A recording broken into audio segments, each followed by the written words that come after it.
चलिए बैठिए बैठिए सभी लोग। अब इसको थोड़ा सा सही कर दीजिए, है ना। इसके बाद वाले में सही कर दीजिएगा। बैठिए बैठिए बैठिए। चलिए वो थोड़ा सा दरवाजा वो कर दो, क्लोज कर दो उसको। चलिए अब आइए, ध्यान दीजिए सभी लोग।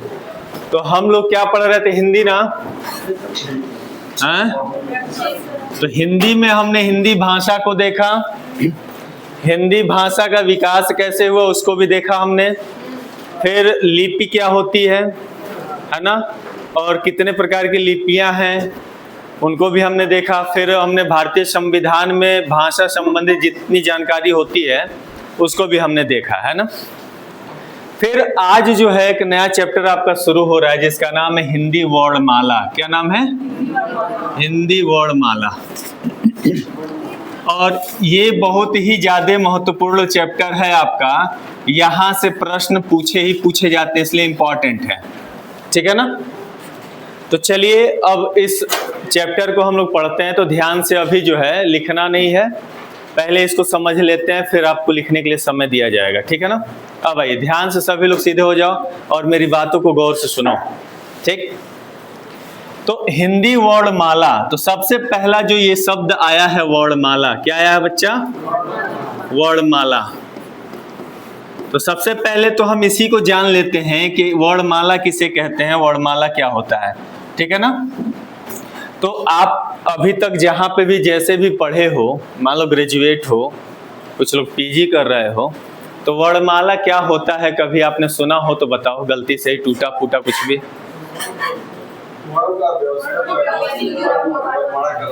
नाम से स्पष्ट हो रहा है कि वर्णमाला, वर्णों का ही एक क्रम होगा, एक श्रृंखला होगी जिसको हम माला कह रहे हैं, है ना। तो एकदम इसका जब परिभाषा लिखेंगे तो बहुत ही इंपॉर्टेंट ये परिभाषा है। कहता है कि वर्णों के व्यवस्थित समूह को वर्णमाला कहते हैं। बहुत सिंपल सा एक लाइन है कि वर्णों के व्यवस्थित समूह को क्या कहते हैं? वर्णमाला कहते हैं। ध्यान से देखिएगा, कहता है बच्चा कि वर्णों के व्यवस्थित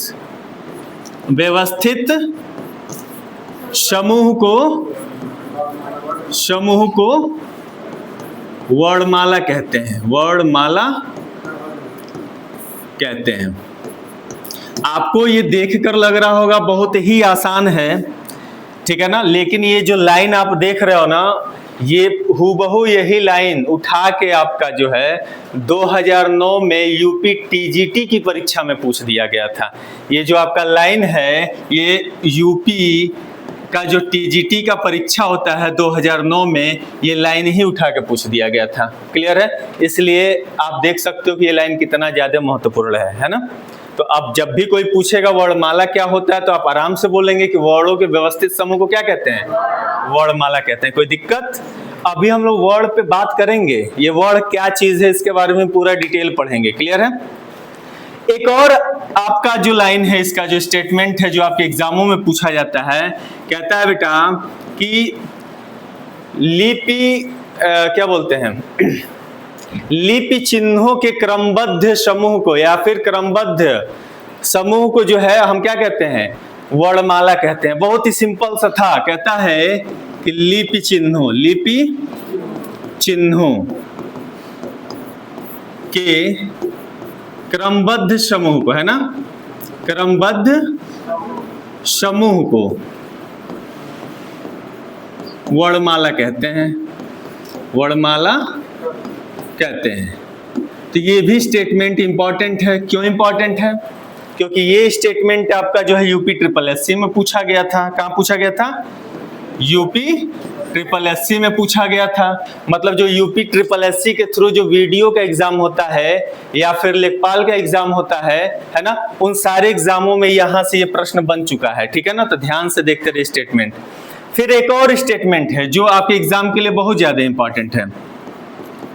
कहता है वर्णों के समुदाय को वर्णमाला कहते हैं। बहुत सिंपल सा है, कहता है वर्णों के समुदाय को, वर्णों के समुदाय को क्या कहते हैं? वर्णमाला कहते हैं, वर्णमाला कहते हैं। तो ये स्टेटमेंट कैसे पूछा था? पूछा था कि वर्णों के समुदाय को क्या कहा जाता है, तो आपके ऑप्शन में दिया था क्या? वर्णमाला। तो आपको वर्णमाला पे टिक करके आना था। और ये जो है आपका प्रश्न जानते हैं कहाँ पूछा था? ये प्रश्न पूछ दिया था आपके यूपीपी में, मतलब उत्तर प्रदेश पुलिस की परीक्षा जो हुई थी 2019 में, वहां पे ये स्टेटमेंट पूछा गया था। ठीक है, तो इस तरह से अगर हम देखो, पढ़ना ऐसे है कि हमारे एग्जाम पॉइंट ऑफ व्यू से वो इंपॉर्टेंट हो, क्योंकि एग्जाम क्लियर करने हम आए हैं, है ना, पढ़ के पूरा विद्वान बनने नहीं आए हैं, है ना। पोथी पढ़ पढ़ी जगमुआ पंडित भया न कोय, 2.5 अक्षर प्रेम का पढ़े सो पंडित होए। तो आपको 2.5 अक्षर उतना ही पढ़ना है अक्षर कि जितने से आपका एग्जाम क्लियर हो जाए, है ना। तो ये 3 तरह की परिभाषाएं, इनको तीनों को आपको पूरी तरह से दिमाग में रहना चाहिए। क्यों? क्योंकि यहीं से रिपीट होते रहेंगे आपके प्रश्न। क्लियर होगी बात? तो चलिए सभी लोग सीधे हो जाइए, तो सीधे हो जाओ। चलो बताओ, वर्णमाला किसे कहते हैं? पहला, बहुत बढ़िया। दूसरा और तीसरा? क्लियर होगी बात? इतना 3 को लिखिए, फिर हम आगे बढ़ते हैं।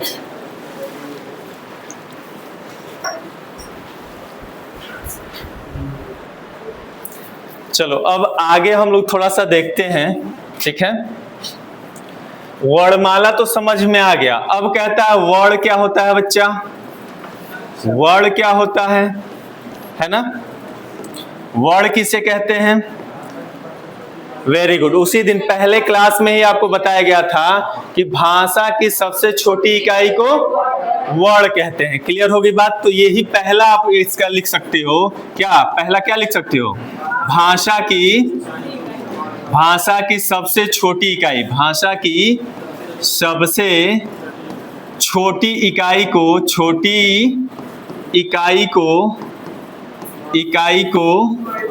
वर्ण कहते हैं। वर्णमाला नहीं, वर्ण कहते हैं। वर्ण कहते, अभी भी वर्णमाले में है आप लोग ना।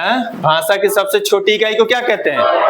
वर्ण कहते हैं। और ये भी बच्चा, ये जो आपका है ना, ये जो है आपका यूपी टीजीटी की परीक्षा हुई थी 2009 में, वहां पे ये स्टेटमेंट देके पूछ दिया गया था। ठीक है, तो ये भी इंपॉर्टेंट है।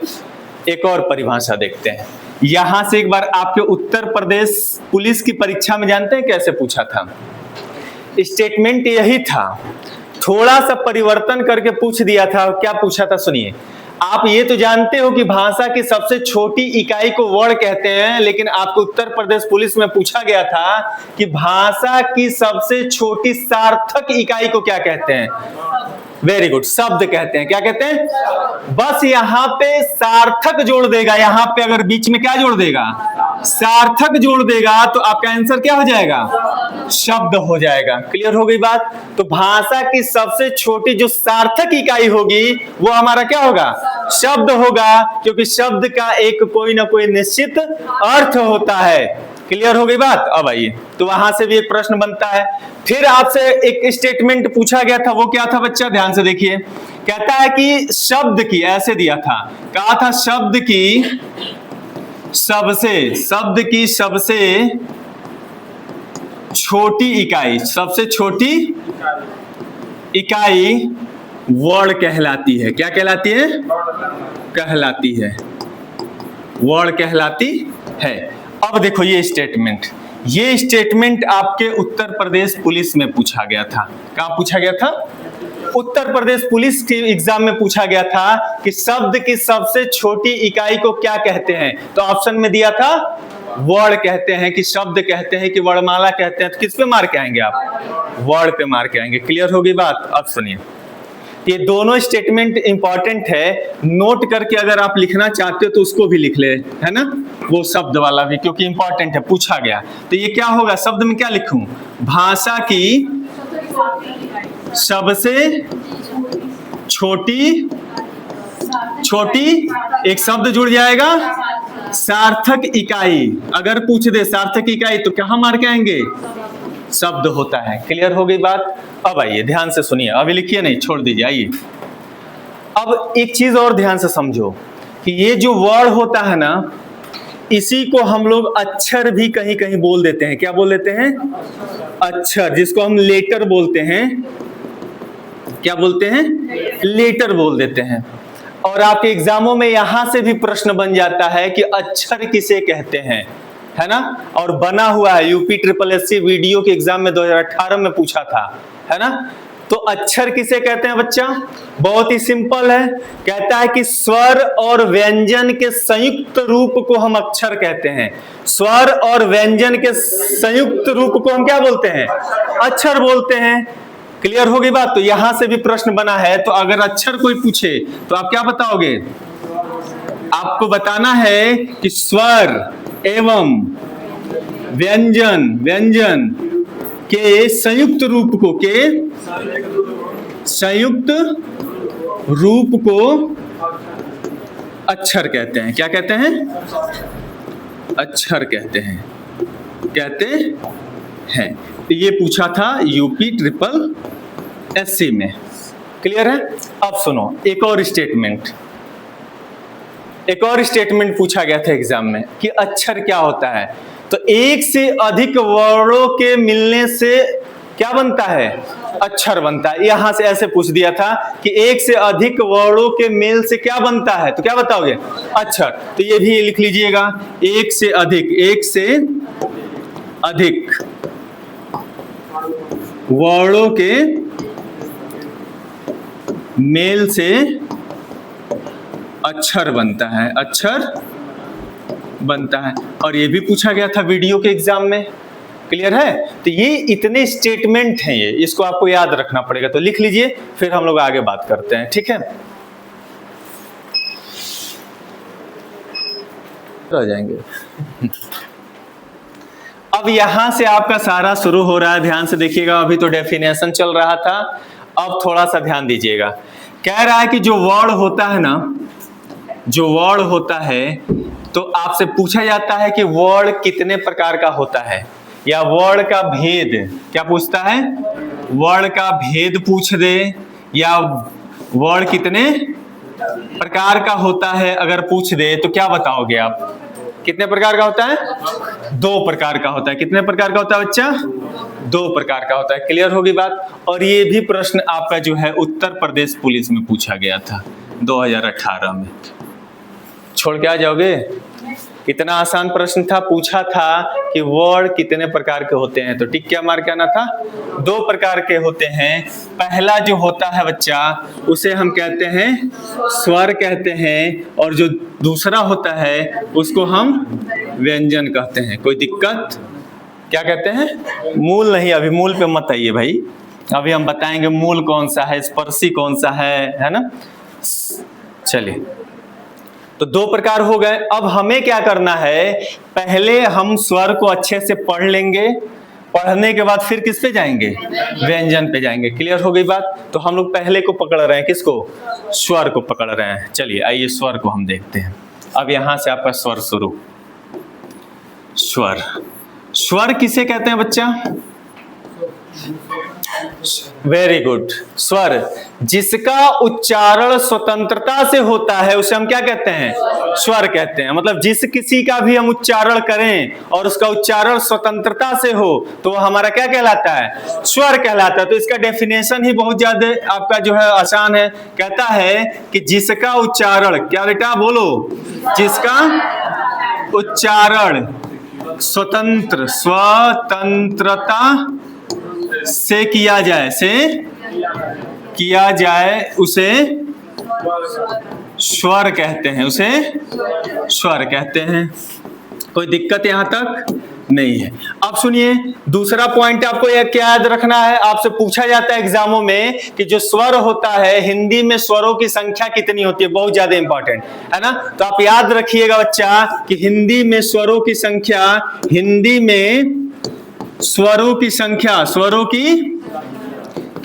कितनी होती है? 11 होती है। कितनी होती है बच्चा?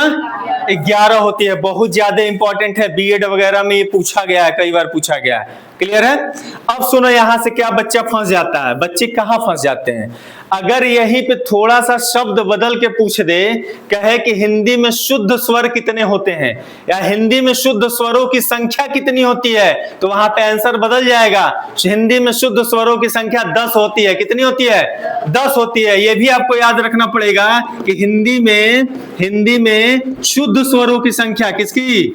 शुद्ध स्वरों की संख्या कितनी होती है? 10 होती है। ध्यान से याद रखिएगा। क्यों? क्योंकि इसमें जो री होता है ना बेटा, उसको नहीं लिया जाता है, इसलिए 11 में से घट गया तो क्या हो गया? 10 हो गया। तो यहाँ पे ये भी प्रश्न आपका जो है स्टेटमेंट पूछ देता है। क्लियर है? तो ये फैक्ट है, याद रखना पड़ेगा। ध्यान से देखिए, चौथा फैक्ट क्या पूछ सकते हैं आपसे, जो पहले हिंदी में कितने स्वर हुआ करते थे, ये भी पूछा हुआ है एग्जाम में, है ना? तो हिंदी में पहले, आज तो हम देख रहे हैं 11 है ना, लेकिन इसके पहले कितना स्वर हुआ करते थे, तो आपको याद रखना 14। कितना हुआ करता था? 14 स्वर हुआ करते थे। इसको लिखवाएंगे नहीं, बस जानते रहिए। क्लियर है? अब सुनिए, उसके बाद एक और स्टेटमेंट पूछा जाता है आपके एग्जामों में कि देवनागरी लिपि और संस्कृत में स्वरों की संख्या कितनी होती है, तो याद रखिएगा 13 होती है। कितनी होती है? 13 होती है। तो अब फिर सुनिए, अगर पूछे कि हिंदी में कितने स्वर होते हैं तो क्या बताओगे? 11 होते हैं। अगर पूछे कि हिंदी में शुद्ध स्वरों की संख्या कितनी होती है? 10 होती है। अगर पूछे कि पहले हिंदी में स्वर कितने हुआ करते थे? 14 हुआ करते थे। अगर पूछे कि देवनागरी लिपि और संस्कृत में स्वरों की संख्या कितनी होती है? 13 होती है। तो ये स्टेटमेंट आपको याद रखना पड़ेगा, ये फैक्ट है, आप बढ़िया से याद रखिएगा। कहता है कि देवनागरी लिपि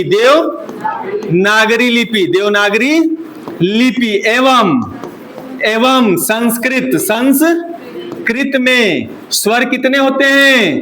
स्वर होते हैं 13। क्लियर होगी बात? ये फैक्ट आपको याद रखना पड़ेगा, बहुत सारे प्रश्न बनते हैं यहां से। ठीक है ना? इसको लिखिए, फिर आगे बढ़ते हैं हम लोग। क्या हो गया? लिख लिए? एक चीज लिखे? नहीं लिखे अभी?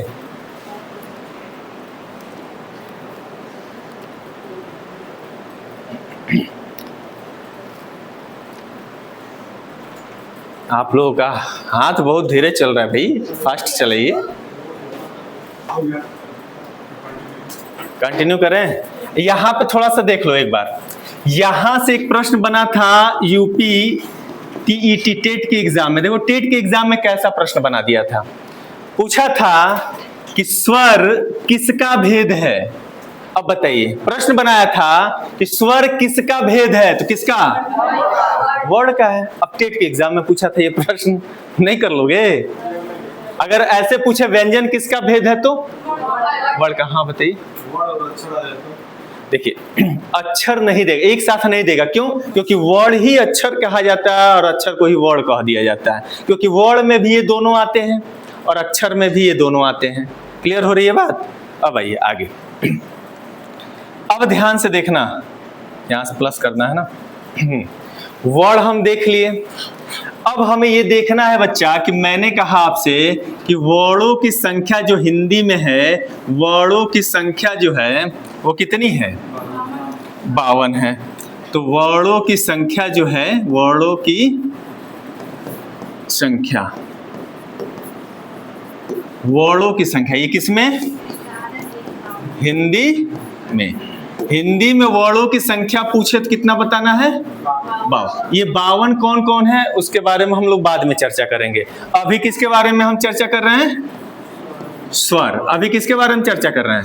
स्वर। तो ये तो हम लोग बाद में देखेंगे 52 कैसे कैसे हैं, है ना? पहले स्वर और व्यंजन पढ़ लें, फिर हमें समझ में आएगा। अब आओ, तो स्वर में अब ध्यान से सुनिए। स्वर में तो हमने देख लिया, जिसका उच्चारण स्वतंत्रता से हो उसको हम स्वर कहते हैं। हिंदी में स्वरों की संख्या 11 है, शुद्ध स्वरों की संख्या 10 है ना? उसके बाद देवनागरी और संस्कृत लिपि में स्वरों की संख्या 13 है, और पहले हिंदी में कितना? 14 हुआ करता था। क्लियर है? अब स्वर कहता है कि जो 11 स्वर है ना बेटा, वो कौन कौन है, ध्यान से देख लीजिए। यहाँ पे बहुत ज्यादा इंपॉर्टेंट है, एक ही साथ 2 चीजें बताऊंगा, है ना? आप बताओ, अ आता है, अ के बाद आ के बाद ई के बाद ई, फिर ऊ, फिर बड़ा ऊ, फिर री, फिर ए ओ और औ, और दो और आते हैं, एक आता है अंग और एक आता है अह। क्लियर है? लेकिन ये स्वर नहीं है, इस स्वर में मतलब 11 स्वरों में इसको नहीं लिया जाता है। क्यों नहीं लिया जाता उसके बारे में अभी डिस्कशन करेंगे, पहले इसको समझते हैं। तो ये हमारे 11 स्वर है, अ आ ई उ री ए ऐ ओ औ। क्लियर है? कैसे पढ़ेंगे एक बार पढ़ो, क्या पढ़ेंगे?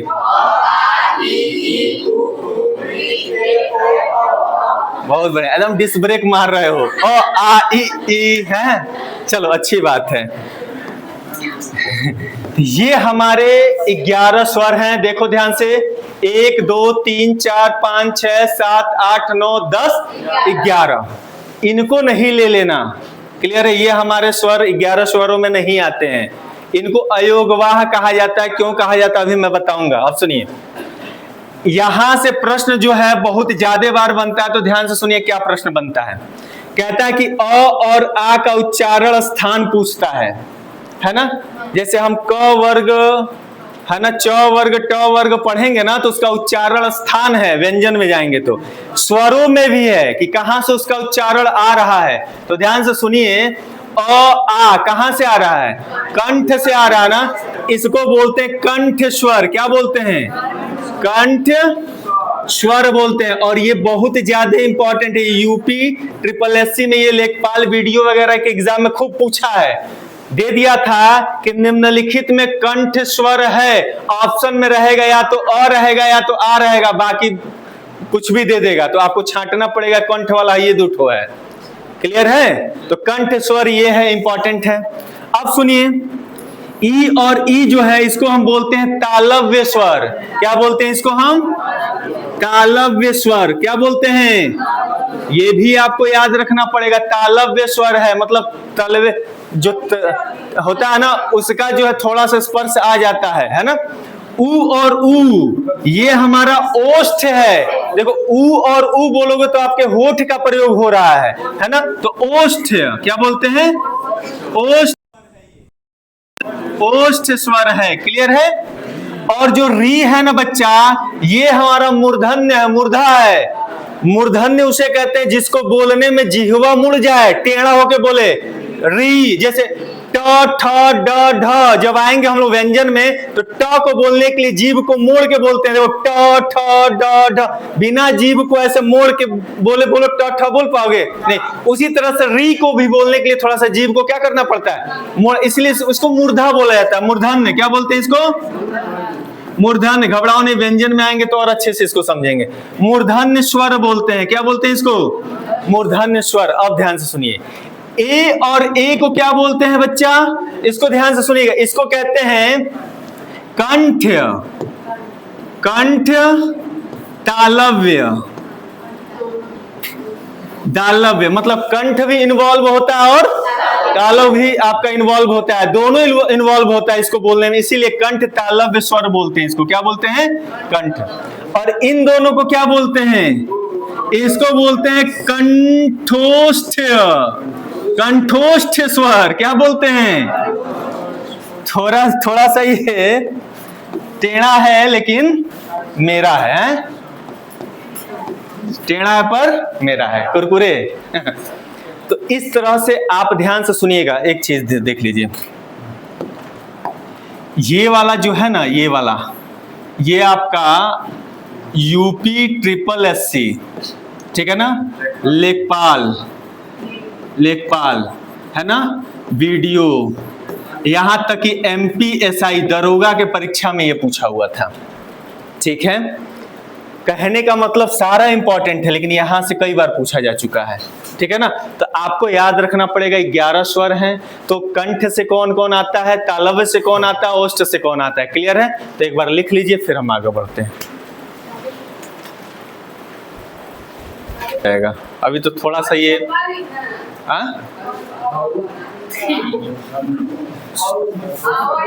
कंठोष्ठ, हाँ थोड़ा सा देखो, बहुत बढ़िया, देखो कहाँ दिमाग लगाई है, ये थोड़ा सा गड़बड़ लिखा गया है।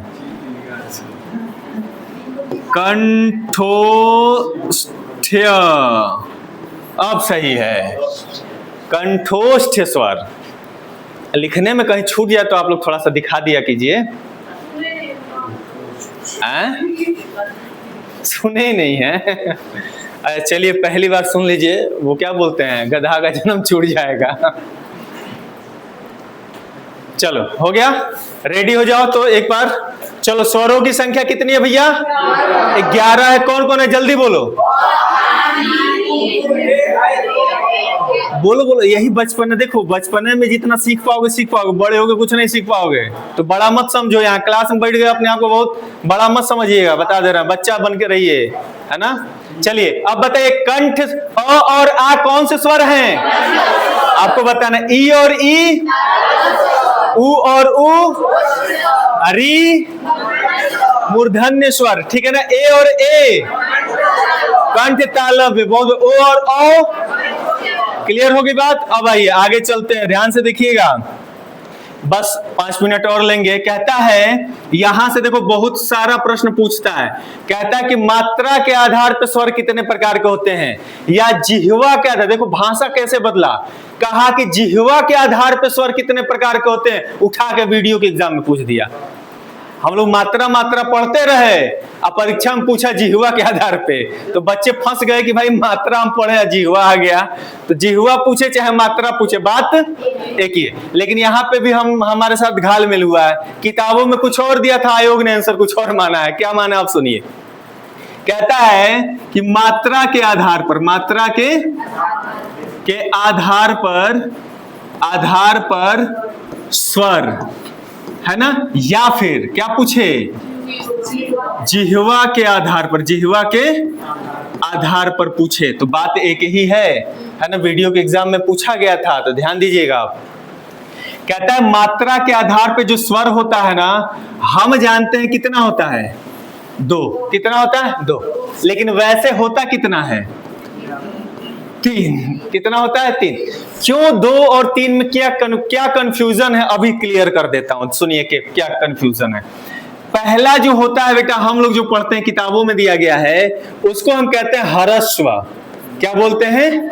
हरस्व, या फिर इसी को बोला जाता है लघु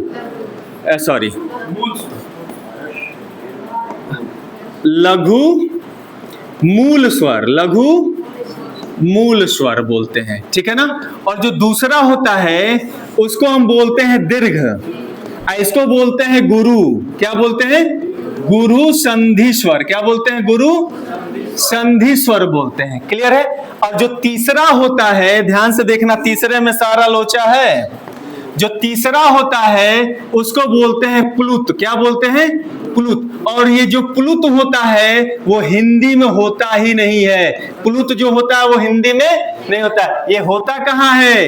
ये संस्कृत में होता है। कहाँ होता है? संस्कृत में होता है। इसीलिए थोड़ा सा लोचा हो जाता है ना। लेकिन आप याद रखिएगा, जो यूपी SSS के थ्रू एग्जाम के कराए जाते हैं, लेखपाल का वीडियो के चाहे जो भी, वहां पे अगर आए तो आप आंसर मार के आएंगे किस पे? 3 पे। किस पे? 3 पे। कि आपसे पूछा जाएगा कि मात्रा के आधार पे स्वर कितने प्रकार के होते हैं, तो आपका आंसर कितना होगा? 3। बात समझ में आ रहा? अगर 3 नहीं होगा ऑप्शन में, उस कंडीशन में क्या मार के आएंगे?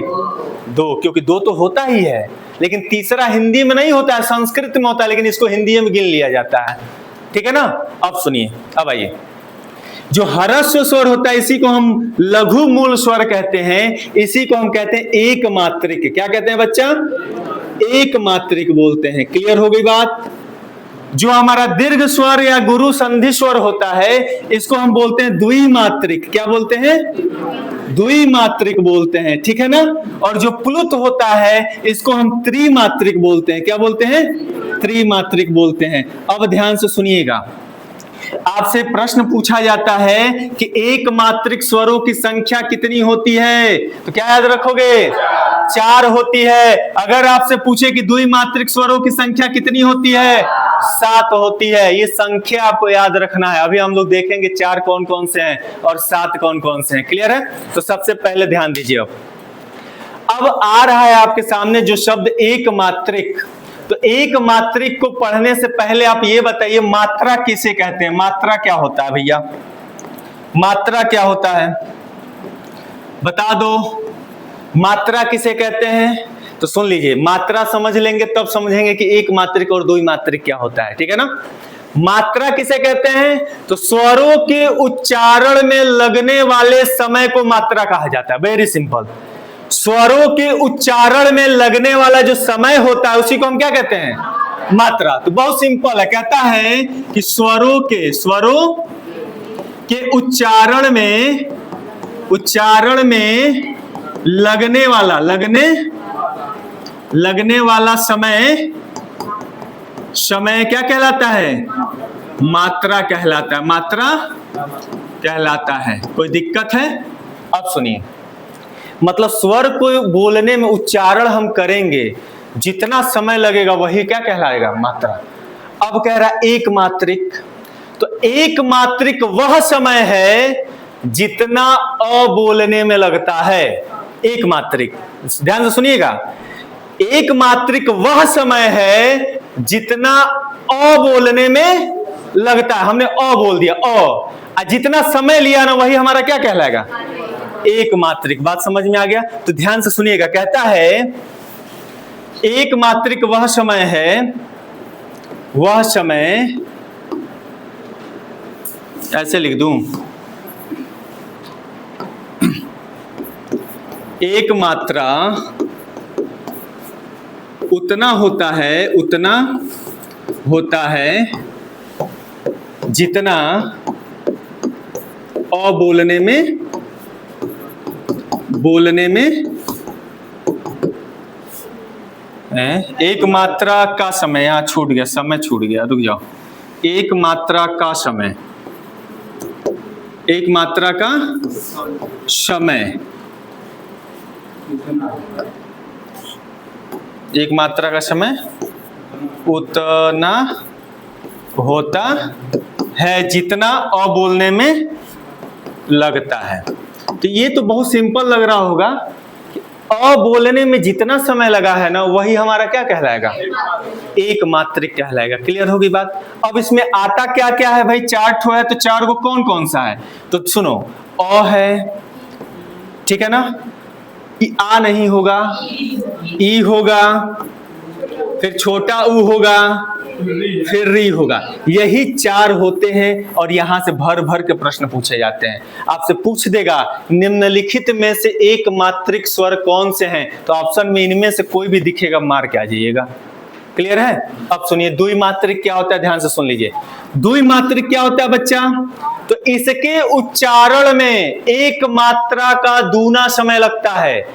सुनिए, इसमें एक से अ बोलने, इसका द्विमात्रिक है तो दूना समय लगेगा ना। तो आप बोलिएगा दीर्घ या गुरु संधि स्वर किसे कहते हैं? तो जिसके उच्चारण में एक मात्रा का दुगुना समय लगे उसको हम कहते हैं द्विमात्रिक। अगर इसके उच्चारण में तिगुना समय लगे उसको क्या कहेंगे? त्रिमात्रिक। आसान है ना? तो इसमें सुनिए, कहता है इसके उच्चारण में कितना समय लगता है? दुगुना समय लगता है। इसके उच्चारण में दुगुना समय लगता है, द्विमात्रिक। इसमें कौन कौन आएंगे बताइए आप लोग? आएगा बड़ी ई, बड़ा ऊ, ए आएगा और ओ। कितने हो गए? गिन के बताओ। 7 हो गए। और इसके उच्चारण में क्या होता है बच्चा? यहां छूट गया। इसके उच्चारण में एक मात्रा का है ना, एक मात्रा का, ठीक है ना, यहां जोड़ लीजिएगा, है ना, एक मात्रा का दुगुना समय लगे। इसके उच्चारण में एक मात्रा का तिगुना समय लगे, तिगुना समय लगता है, समय लगे, है ना, उसे हम त्रिमात्रिक कहते हैं। इसमें देखो बहुत ज्यादा इंपॉर्टेंट है, ध्यान से सुनिएगा। इसमें हम लिखते हैं ओम। क्या लिखते हैं? ओ उ म, ये मिलके ओम होता है। या फिर आप ऐसे कहीं देख लो, राम ऐसे लिखा हो तो समझ जाना कि वो प्लुत है ना। और यहाँ से एग्जाम में खूब पूछा है, टेट वगैरह के लिए एग्जाम में ये बहुत पूछा है। ओम पूछा है कि निम्नलिखित में से प्लुत स्वर है, ऑप्शन में क्या दिया था, ओम। क्लियर है। तो इस तरीके से ये सारी चीजें हैं, इसको लिख लीजिए। अभी तो हम लोग अंग और अह छोड़ ही दिए हैं, भूल गए, उसको भी अभी करना था। चलो लिख लो। पीछे छूटा, एक मिनट रुक जाओ। ये अंग और अह छूटा था, ध्यान से सुनिएगा, है ना। इसके बारे में बता रहा हूं, ध्यान से देखिए। अंग और अह, ठीक है ना। ये दोनों के दोनों, ध्यान से सुनिएगा, ये दोनों जो हैं, ये दोनों स्वर भी हैं और व्यंजन भी। क्या है, व्यंजन भी। क्लियर है, स्वर भी है और व्यंजन भी है। अब सुनिए, इसको हम कहते हैं अनुस्वार। क्या बोलते हैं, अनुस्वार बोलते हैं। इसको जो बोलते हैं वो विसर्ग बोलते हैं। क्या बोलते हैं, विसर्ग। ठीक है ना। एक महापुरुष आते हैं हिंदी के, महान ज्ञाता, जिसका नाम था आचार्य किशोरी दास वाजपेयी। क्या नाम था, आचार्य किशोरी दास वाजपेयी। अरे गाना सुनते हो ना, किशोरी कुछ ऐसा इंतजाम हो जाए, तो भाई किशोरी जब भी आए याद रखिएगा, क्या, आचार्य किशोरी दास वाजपेयी। अब इनका नाम क्यों इंपॉर्टेंट है भाई, तो आचार्य किशोरी दास वाजपेयी ने अनुस्वार और विसर्ग को अयोगवाह की संज्ञा दिया है, अयोगवाह कहा है ना। तो इनको क्या कहा गया, अयोगवाह। तो यह विसर्ग और अनुस्वार को अयोगवाह कहा जाता है। और ये आपका वीडियो से लेके टेट पीजीटी वगैरह में हर बार पूछा है ना। तो इसलिए बहुत ज्यादा इंपॉर्टेंट है। तो किशोरी दास वाजपेयी ने अनुस्वार एवं विसर्ग, तो ये ब्रैकेट में लिख रहा हूं, अनुस्वार का मतलब अंग और अह को क्या कहा है, अयोगवाह कहा है या फिर माना है, जो भी आपको अच्छा लगेगा लिख ली। और ये आपका बहुत ज्यादा इंपॉर्टेंट है, आपका टेट के लिए, पीजीटी के लिए, है ना, यूपी SSSC के लिए, है ना, वीडियो के लिए, लेखपाल के लिए ठीक है ना। तो यहां से खूब पूछा कि अयोगवाह निम्नलिखित में से अयोगवाह है, तो जहां पर दोनों में से कोनो दिख जाएगा मार देना अयोगवाह। ठीक है, दोनों अयोगवाह है। चलिए फिनिश हुआ। अब ये लिख लीजिए, ये लिख रहे थे ना, लिखिए।